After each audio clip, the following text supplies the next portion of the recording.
That's a little consolation maybe, but probably not that much. Yeah. I think there are a few upsets in the semi-finals.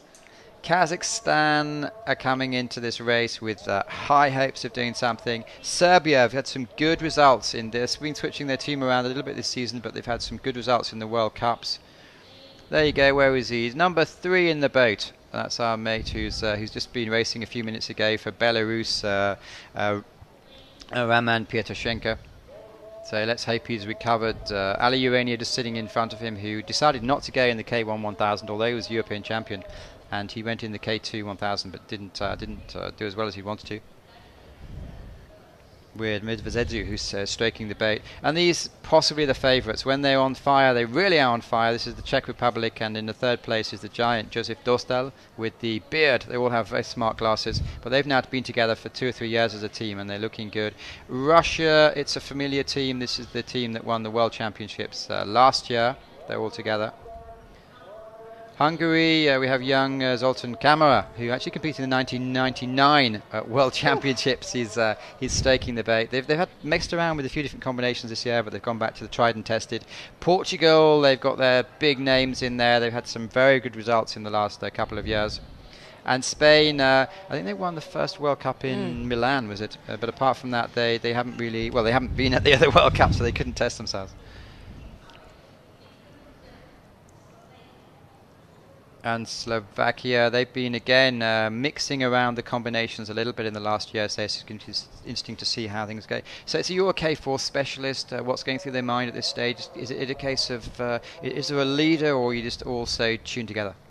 I guess you're all trying to blend into the person in front of you, especially in lining up here. It's always a little bit tricky. Everyone's sort of trying to do their own thing, getting their head right, making sure that you don't miss that first stroke.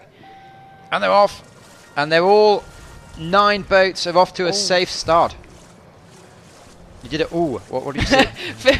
Everyone just seemed to come out of the blocks all at the same time. Lane number 7 at the moment. We have Portugal with Pimenta, Silva, Ribeiro, Fernandez, all winners in their own rights. But there's the Russian team. Not surprising we're focusing on it because it is a Russian TV who's actually running the show. But so far it's Portugal coming out really, really fast, with the Serbs also at the top of the picture looking to put their name down. 1,000 metres they, so it's going to be a long race. But Portugal, as often they do, they've gone out to a very fast start. It looks like Czech Republic now coming through the field a little bit.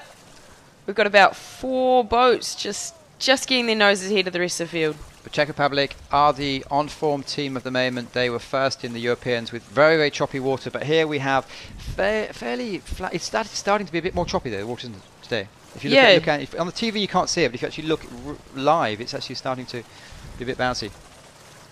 So now they'll be trying to lengthen out a little bit during the middle of the race, trying to find that rhythm.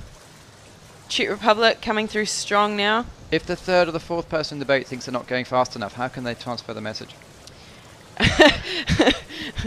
Usually the person in 3rd is the one who calls instructions.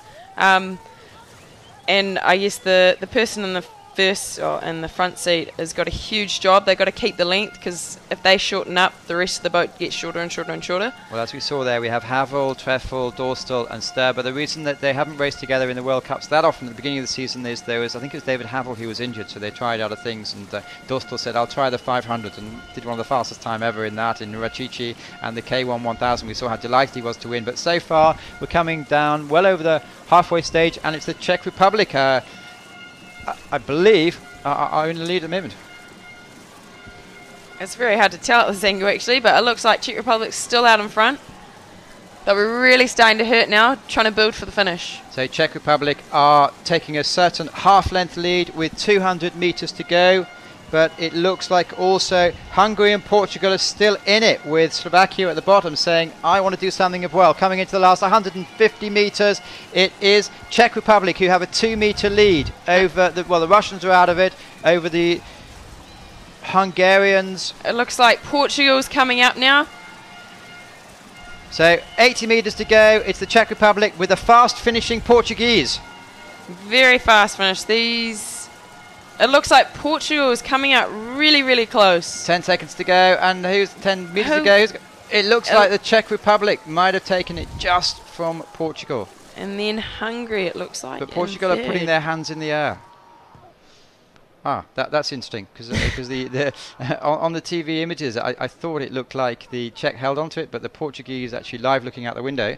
They're the ones with their hands in the air. Yeah.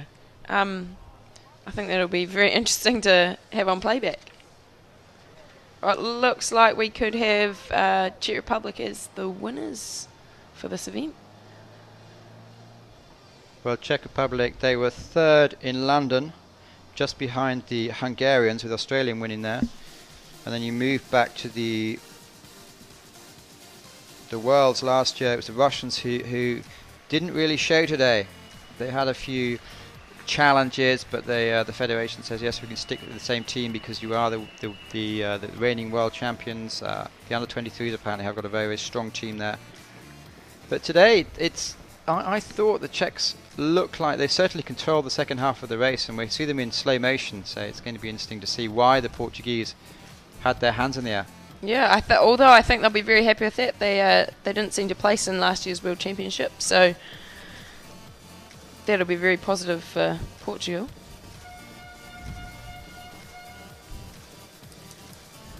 It's always that fine line going across the finish line, whether you claim it or not, just in case you didn't quite get it.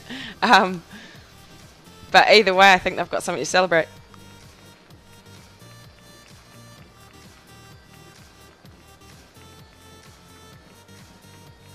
But we're certainly looking at the concentration of the Czechs going through. There's Josef Dostal, who was completely ecstatic yesterday, crying on the podium when he won his K1. Why didn't you cry? I did shed a little bit of a tear actually when I got to the weigh-in station. Wipe that away. Well, here we go. Let's look at this closely again. I do think it was. It looks like Czech Czech Republic in who the top actually of your took picture.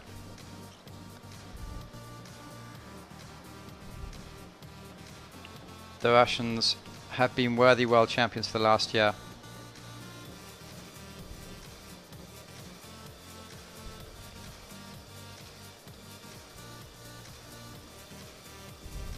That's strange, isn't it? Because they're not. None of them are. Well, Daniel Havel is.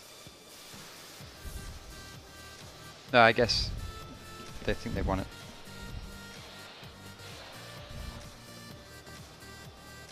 And it's also very hard to see in a K4. Sometimes it kind of looks like you're a bit ahead, depending on where you're sitting in the boat.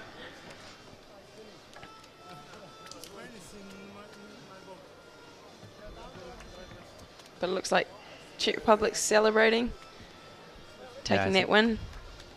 It's always one of the most sought after medals at these championships to win the K4. Well, this is what they're calling it. It wasn't even that close. It was the fifth of a second. Czech